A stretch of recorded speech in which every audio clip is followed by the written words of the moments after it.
Good morning, directors. I'm pleased to be here to talk about our draft federal legislative platform and tell you what is happening in Washington, to the extent that I can tell you what's happening in Washington, or anybody knows. So as Barbie mentioned, we developed the platform identifying the broad principles and objectives of the agency that would then guide the types of legislation and regulations that the agencies would either support, oppose, or stay neutral on. The platform is consistent with platforms of other transportation agencies in California, and I would say probably around the country. And it's largely focused on principles of ensuring stable and reliable funding for transportation, reducing regulatory burdens, and for TCA in particular,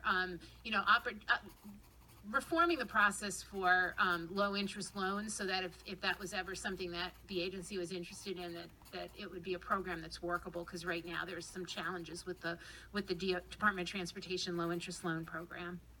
So as everyone here knows, the recent elections brought change to Washington. We now have divided government with Democrats in control of the House, and Orange County has 4 new House members, including one member, Haley Ruda, who's a Transportation Committee member, along with Alan Lowenthal. So we've got some good support from the county on committees of relevance to the agencies.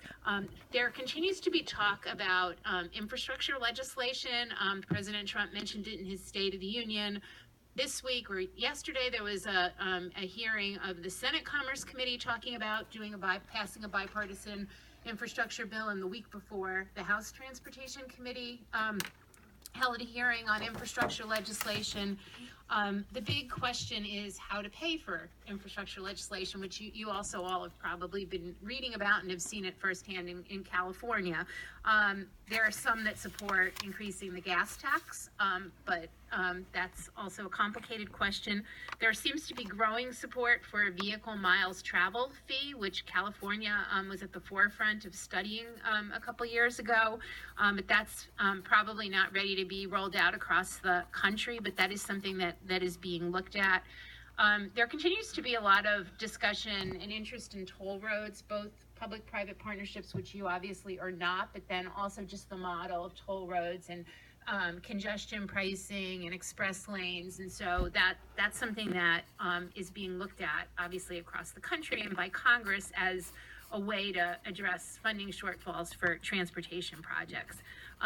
There is growing discussion about bringing back earmarks. Again, TCA has not, for the most part, participated in federal grant funding, but it could be at some point in time, if with a project, that may be relevant. So we monitor developments generally around surface transportation and bring them to staff's attention. TCA, again, as I mentioned, it's a model because it's a nonprofit governmental entity versus a for-profit toll road that is providing a traffic relief alternative and is paying for itself with its tolls.